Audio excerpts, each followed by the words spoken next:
Gracias, señor presidente encargado de la sesión, colegas asambleístas. Durante el primer debate de este proyecto de ley expuse argumentos que sustentaron mi tesis contraria a la despenalización del aborto.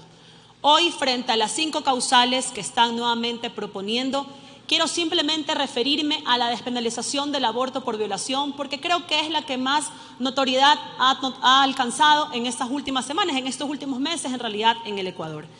Y hace unos minutos el asambleísta Palacios lo decía, que este debate no debe girar en torno a preguntarnos si estamos de acuerdo o no con el aborto, que la pregunta real debería ser que si estamos de acuerdo en que una mujer que ha sido violentada vaya presa por abortar. Si la intención de esa pregunta es hacer reflexionar al Pleno acerca de una postura, entonces yo también les puedo hacer una pregunta y decirles que el debate no debe girar entonces para preguntarnos si es que una mujer que ha sido víctima de violación debe ir presa por abortar. La pregunta que tenemos que hacernos, no solamente en esta asamblea, sino que tiene que hacerse el Ecuador entero, es que si un bebé inocente, víctima también de esta ecuación perversa, merece morir asesinado y ser castigado por un delito que no cometió. Esa es la pregunta que yo también planteo. Y respecto a eso quiero hacerles 2 reflexiones puntuales. La primera reflexión, si lo que queremos es referirnos exclusivamente a la despenalización del aborto por violación, la pregunta lógica debe ser, ¿cuántas mujeres en el Ecuador que han sido víctimas de una violación quedaron embarazadas? ¿Y cuántas de esas mujeres decidieron abortar? ¿Y cuántas de esas mujeres fueron sentenciadas y posteriormente privadas de la libertad? Y la respuesta es, señor presidente y colegas asambleístas, ninguna. Ninguna mujer en el Ecuador ha sido sentenciada por abortar por violación en el Ecuador. No estoy diciendo, ojo, que no existan embarazos productos de violaciones como lo acaba de demostrar la asambleísta Salgado.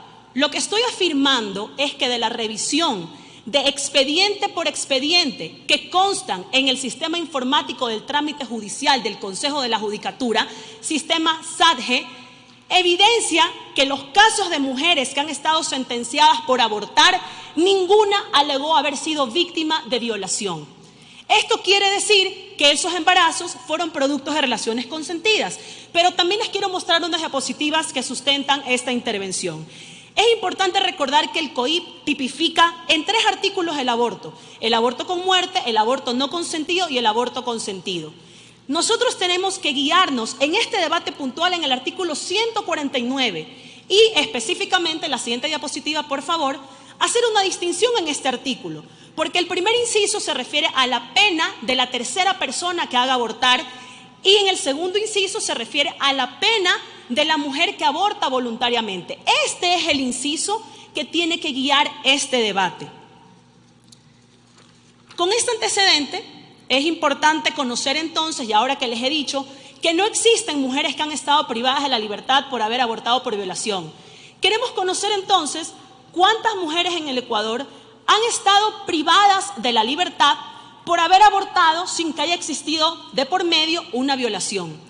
Y la cifra que nos envía la Secretaría de Derechos Humanos, si ponemos la diapositiva por favor, la cifra que envía la Secretaría de Derechos Humanos desde la vigencia del COIP dice que han existido 12 mujeres que han estado privadas de la libertad. Con eso se rompe el mito de que tenemos las cárceles abarrotadas de mujeres sentenciadas por abortar. Me parece también importante que ustedes conozcan por esta fuente de la Secretaría de Derechos Humanos, antes Ministerio de Justicia, ¿cuántas mujeres actualmente se encuentran privadas de la libertad? Siguiente diapositiva, por favor. Y nos damos cuenta que actualmente existe una mujer con sentencia y una mujer con prisión preventiva. Lo más probable es que al día de hoy ambas mujeres estén en libertad y paso a explicar por qué. Tenemos que analizar el tiempo que estas mujeres han estado privadas de la libertad por el segundo inciso del artículo 149 del COIP. Pese a que la pena prevista en el COIP es de 6 meses a 2 años, los jueces dictan la pena mínima de 6 meses. Y este tiempo, como les demostraré más adelante, en la mayoría de los casos ni siquiera se cumple. ¿Por qué? Porque los jueces además aplican el artículo 45 del COIP, que habla de las atenuantes, y el artículo 630, que habla de la suspensión condicional de la pena. Pero entonces me dirán, ¿por qué se presentan unas cifras y, por ejemplo, el asambleísta Andrade presenta otras? Porque se comete un error fundamental, queridos colegas asambleístas. Están sumando todos los procesos de instrucción fiscal con los procesos que llevan a juicio. Y sabemos que en la práctica, por ejemplo, no toda denuncia termina en instrucción fiscal. No toda instrucción fiscal termina en juicio. Y no todo juicio termina en una sentencia condenatoria. Entonces, si sumamos todo, por supuesto que van a arrojar cifras espeluznantes, pero equivocadas. Y lo cierto es que el Consejo de la Judicatura certifica, la siguiente diapositiva por favor, certifica que han existido en el aborto consentido, les recuerdo nuevamente, segundo inciso del artículo 149, porque si sumo los otros también me darán cifras astronómicas. De los 94 procesos, solo 15 terminaron en sentencia condenatoria. Entonces, si tomamos en cuenta que hace unos minutos les dije que la Secretaría de Derechos Humanos dice 12 han cumplido una pena, pero Judicatura me dice 15, me evidencia que por alguna razón 3 mujeres, a pesar de estar sentenciadas, no estuvieron privadas de la libertad. Pero entonces alguien puede decirme, con más razón, pues Viviana, si es que no existen casos de mujeres que han sido privadas de la libertad por haber abortado por violación, entonces eliminemos la pena privativa de la libertad, porque se lo he dicho una y otra vez. Pero, colegas asambleístas, no podemos cometer ese error por una sencilla razón. El jus puniendi, o el poder punitivo del Estado, debe proteger los bienes jurídicos de una sociedad, los bienes jurídicos que una sociedad defiende, que en este caso, ¿cuál es? Es la vida, la cual está protegida desde la concepción. Y yo no puedo aceptar, por ejemplo, que habiendo propuesto un proyecto de ley de endurecimiento de penas por maltrato animal, en las que muchas de esas acciones derivarán en penas privativas de libertad, se acepte que cuando se mate a un bebé existan penas no privativas de la libertad. ¿Sería eso darle más importancia a la vida animal a que la vida de un ser humano? Y aquí hay que cuidar la técnica legislativa. Hay que respetar la dosimetría penal, esto es la proporcionalidad de la pena. No puede ser que vaya a existir una pena mayor para quien maltrate o mate a un animal que para quien mate a un ser humano.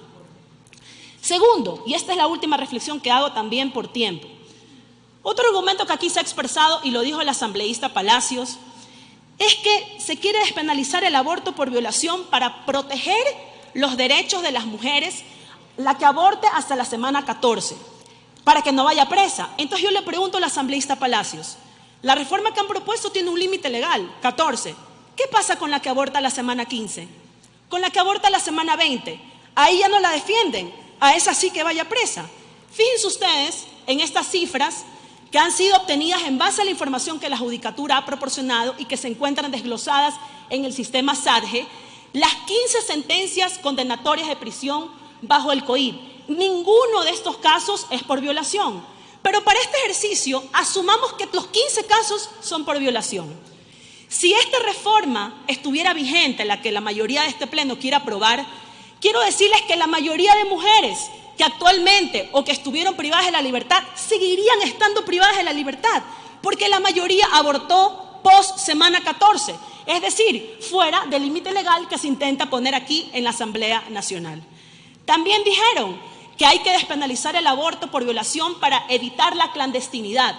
El mismo análisis, para evitar la clandestinidad de la semana 14 y la que aborta en la semana 20, ¿cuál es la opción que tiene? Esa sí tiene que ir a la clandestinidad.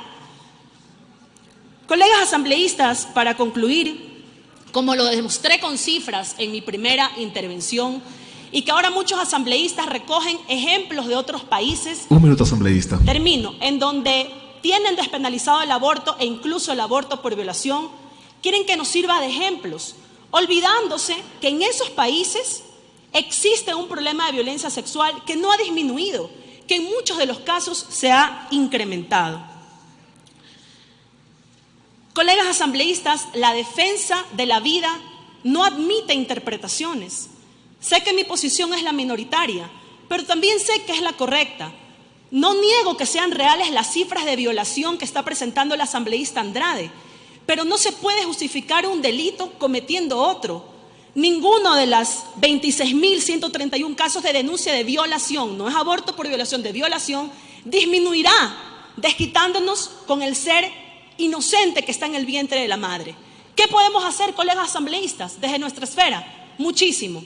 Seguir trabajando en prevención para que no existan niñas, adolescentes ni mujeres violentadas. Trabajar en mejorar los procesos de adopción.